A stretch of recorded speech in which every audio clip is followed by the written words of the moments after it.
মৰমৰ ছাত্ৰ-ছাত্ৰীসকল, আমাৰ আজি ভিডিঅ'লৈ তোমালোকক স্বাগতম জনাইছোঁ। আজি আমি তৃতীয় শ্ৰেণীৰ পৰিৱেশৰ 7 নম্বৰ পাঠৰ প্ৰশ্ন উত্তৰখিনি কৰিম।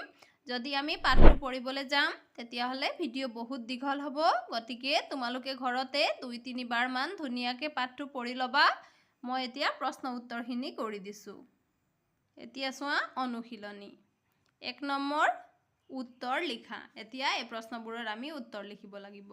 ক, দিশ প্ৰধানকৈ কেইটা আৰু কি কি? এতিয়া আমি উত্তৰ লিখিম। দিশ প্ৰধানকৈ 4টা। পূব, পশ্চিম, উত্তৰ, দক্ষিণ। এতিয়া চোৱা খ, আকাশত কি কি দেখা পোৱা যায়?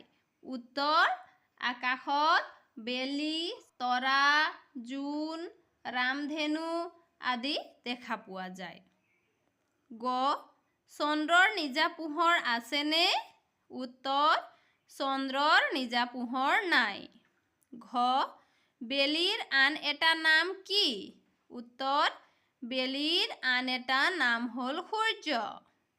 ঙ, ৰামধেনুৰ ৰং কেইটাৰ নাম লিখা। ৰামধেনুৰ ৰং আমি জানো 7টা, হয়নে? গতিকে আমি এতিয়া ৰামধেনুৰ ৰং কেইটাৰ নাম লিখোঁ। ৰামধেনুৰ ৰং কেইটাৰ নাম হ'ল বেঙুনীয়া, ঘন নীলা, নীলা, সেউজীয়া, হালধীয়া, খুমথিৰা আৰু ৰঙা। এতিয়া চোৱা 2, শুদ্ধ উত্তৰটো বাছি উলিয়াই শুদ্ধ চিন দিয়া। এতিয়া আমি শুদ্ধ উত্তৰত এই শুদ্ধ চিনটো দিব লাগিব। ক, পৃথিৱীৰ আটাইতকৈ ওচৰত চন্দ্ৰ, সূৰ্য, তৰাবোৰ আছে। আমি জানো, আমি পাঠ পঢ়োতে পাইছোঁ পৃথিৱীৰ আটাইতকৈ ওচৰত চন্দ্ৰ আছে, হয়নে? গতিকে আমি চন্দ্ৰত শুদ্ধ চিন দিব লাগিব। এতিয়া চোৱা খ, পূৰ্ণিমাৰ পৰা অমাৱস্যালৈ 10-15 দিন সময় লাগে। আমি জানো পূৰ্ণিমাৰ পৰা অমাৱস্যালৈ 15 দিন সময় লাগে, হয়নে? গতিকে আমি ইয়াত শুদ্ধ চিন দিছোঁ। এতিয়া চোৱা গ, খালী চকুৰে সূৰ্যলৈ চাব লাগে নালাগে? খালী চকুৰে সূৰ্যলৈ চাব নালাগে। এতিয়া চোৱা ঘ, ৰামধেনুৰ মুঠতে 5টা 7টা ৰং। ৰামধেনুৰ 7টা ৰং, হয়নে? গতিকে আমি ইয়াত শুদ্ধ চিন দিছোঁ।